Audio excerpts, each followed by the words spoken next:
ಇರ್ಬೋದು ಎಲ್ಲರ ಮನೆಯಲ್ಲಿ ಈ ಪ್ರಾಬ್ಲಮ್ ಇದ್ದೇ ಇರುತ್ತೆ ಅಂತಾನೆ ಹೇಳ್ಬೋದು. ಯಾಕಂದ್ರೆ ಮಿಕ್ಸಿ ಜಾರ್ಗಳಲ್ಲಿ ರಬ್ಬರ್ನ ಹಾಕೋದ್ರಿಂದ ನೀವು ಈ ಒಂದು ಪ್ರಾಬ್ಲಮ್ಸ್ ಸಾಲ್ವ್ ಮಾಡ್ಬೋದು. ಅದು ಹೇಗೆ ಅಂತೇಳಿ ತೋರಿಸ್ತಾ ಇದ್ದೀನಿ. ಇಲ್ಲಿ ನೋಡ್ತಾ ಇದ್ರೆ ಈ ರೀತಿ ಮಿಕ್ಸಿ ಜಾರ್ ಕ್ಯಾಪ್ಗಳಿಗೆ ರಬ್ಬರ್ ಅನ್ನ ಕೊಟ್ಟಿರ್ತಾರೆ. ಈ ರೀತಿ ರಬ್ಬರ್ ಇರುವಂತ ಕ್ಯಾಪ್ ಅನ್ನ ಇಡೋದ್ರಿಂದ ಅದರಲ್ಲಿ ಹಾಕುವಂತ ಚಟ್ನಿ ಆಗಿರ್ಬೋದು, ಪುಡಿ ಆಗಿರ್ಬೋದು, ಔಟ್ ಸೈಡ್ ಏನೂ ಬರೋದಿಲ್ಲ.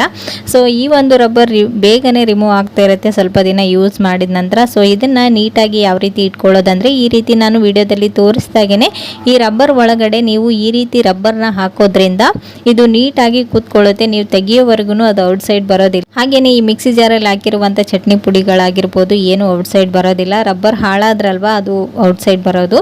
ಸೊ ಈ ರೀತಿ ನೀವು ರಬ್ಬರ್ನ ಹಾಕಿ ಇಟ್ಕೊಳ್ಳೋದ್ರಿಂದ ಇದು ತುಂಬಾನೇ ಸೇಫ್ ಆಗಿರುತ್ತೆ. ಒಂದ್ಸರಿ ಟ್ರೈ ಮಾಡಿ ನೋಡಿ, ಓಕೆನಾ. ಸೊ ನೋಡ್ತಾ ಇರ್ಬೋದು ವಿಡಿಯೋದಲ್ಲಿ ಈ ರೀತಿ ಹಾಕಿ ನೀವು ಕ್ಲೋಸ್ ಮಾಡೋದ್ರಿಂದ ಮಿಕ್ಸಿ ಜಾರ್ ಕ್ಯಾಪ್ ತುಂಬಾನೇ ನೀಟಾಗಿ ಕೂತ್ಕೊಳ್ಳುತ್ತೆ. ಸೊ ಯಾರಿಗೆಲ್ಲ ಈ ಒಂದು ಟಿಪ್ಸ್ ಯೂಸ್ಫುಲ್ ಆಯ್ತು ಅಂತಾನೂ ಕೂಡ ಕಮೆಂಟಲ್ಲಿ ತಿಳಿಸಿ.